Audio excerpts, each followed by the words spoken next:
Well, hello, everybody.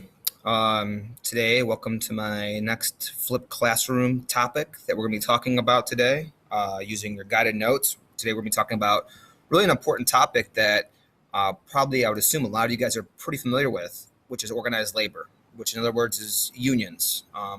Many of our families maybe come from union families. There's lots of different types of unions. There's teacher unions, there's police unions, firefighter unions.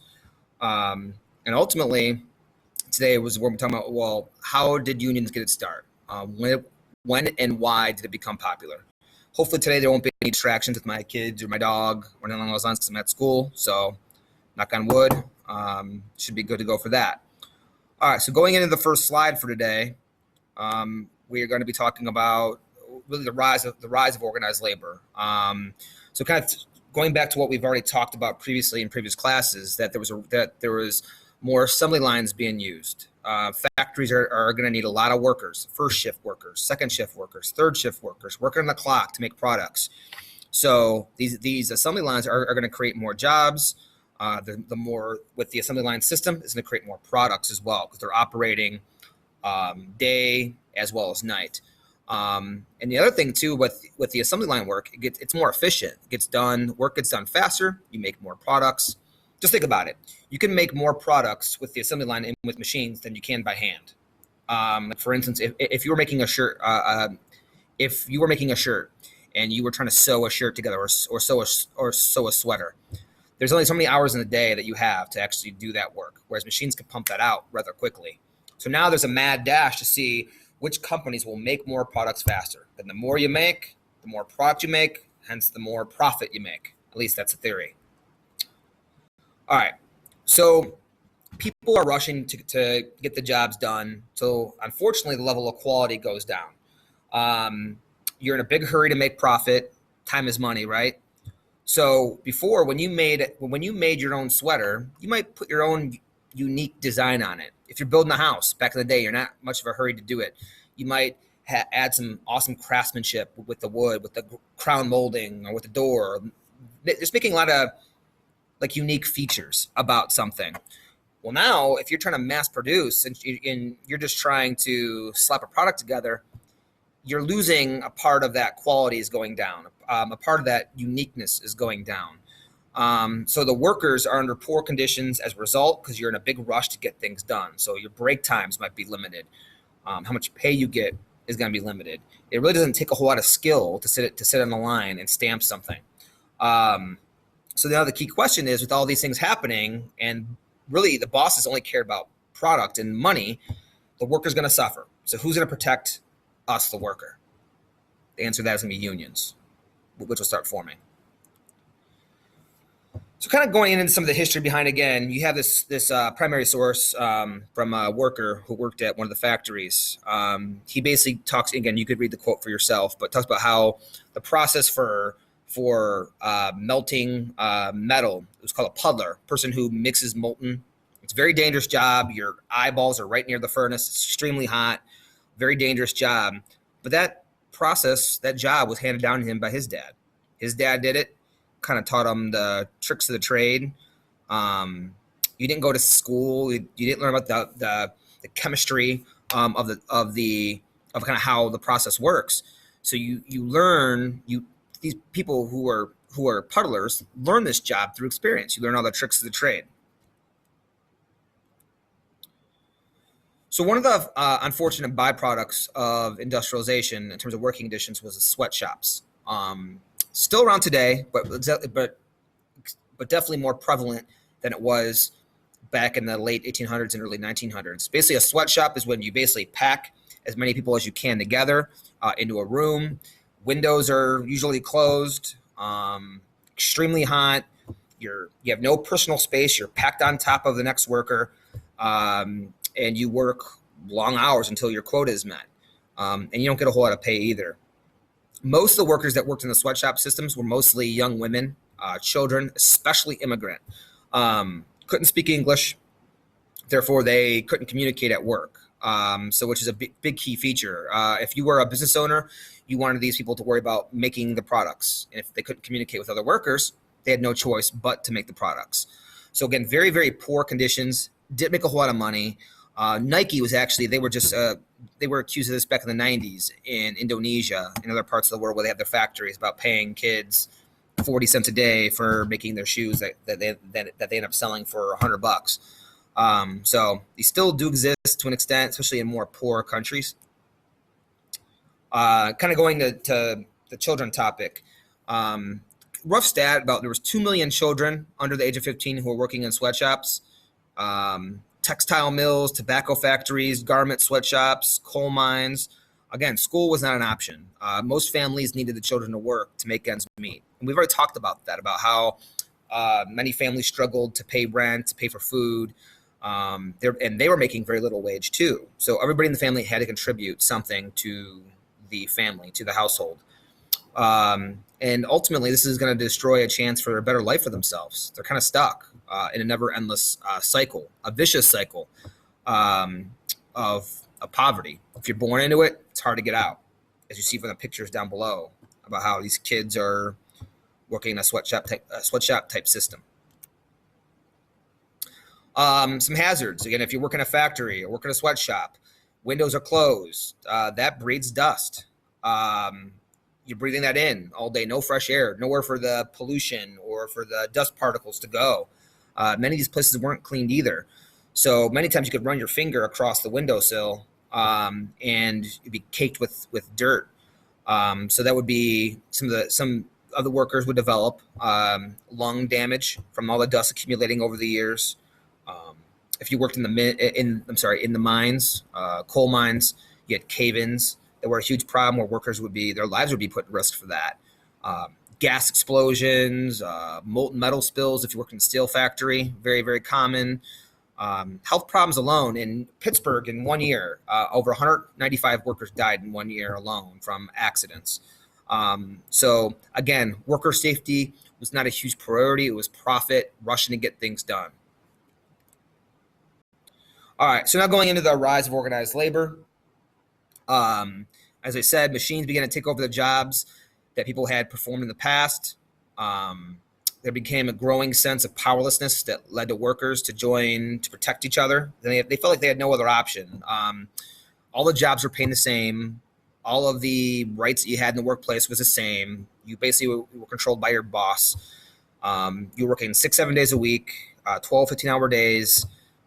Dangerous work conditions, and if you see, your friends who are next to you who are dying in these accidents, some of these workers began to unite and they began to talk about change and demanding it. And how do you do that? Well, these workers form what we call unions. And a union is an organization where workers join together and demand fair pay and safe working conditions from their employer. So one of the big powers you have as a union is really two things. You have the power to collectively bargain. Now, what does that mean? It means that the owner of the company will meet with union leaders, the workers, and each side has demands. So again, you got to understand this. When you're bargaining, you aren't always going to get what you want, right? That's the whole sense of a bargain.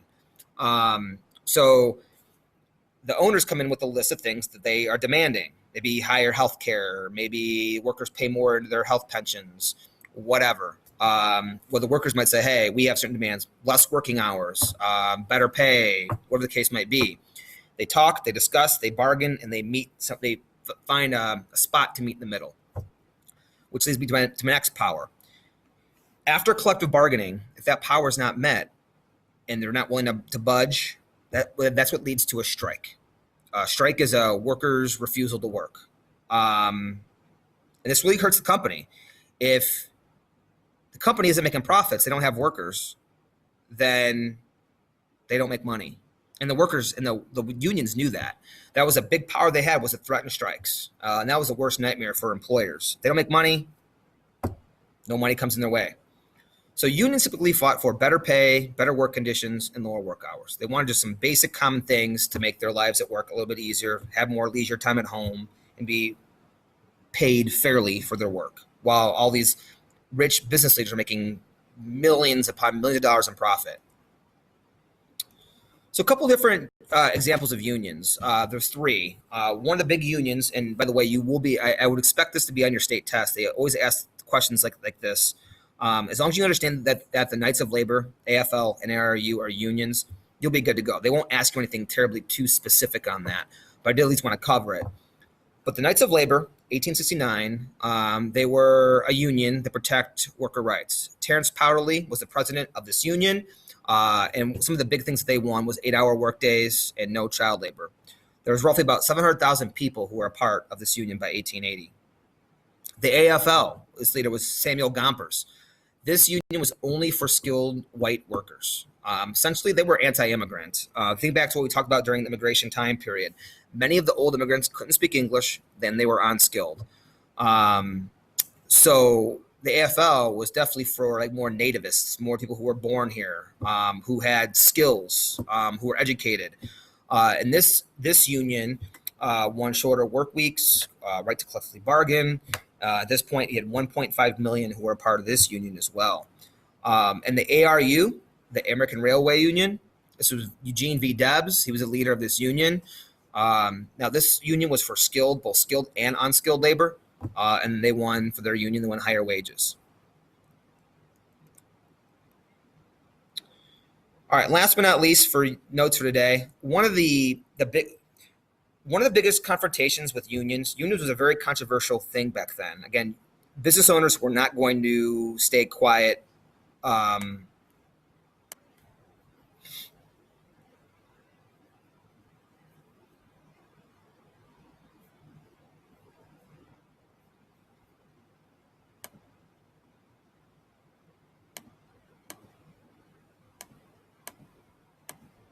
Sorry about that. Had a little malfunction. But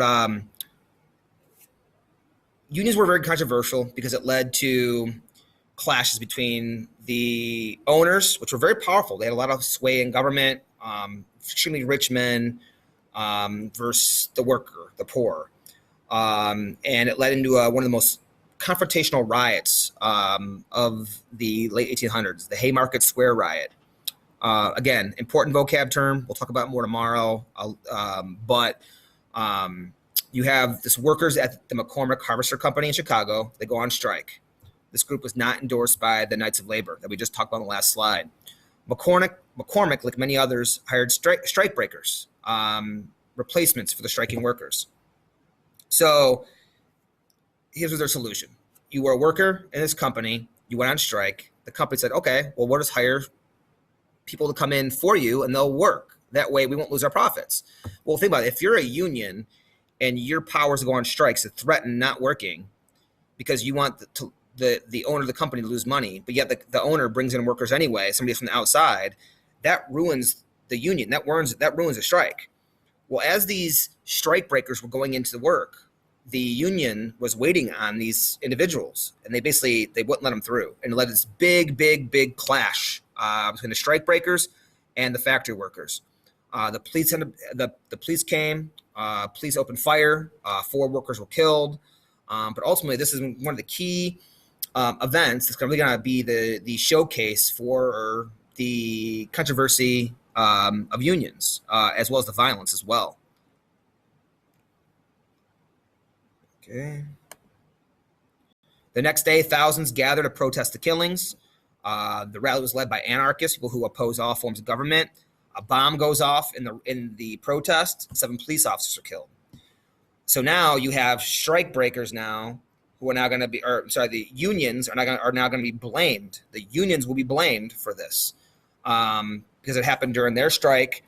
Anarchists are siding with the strike workers.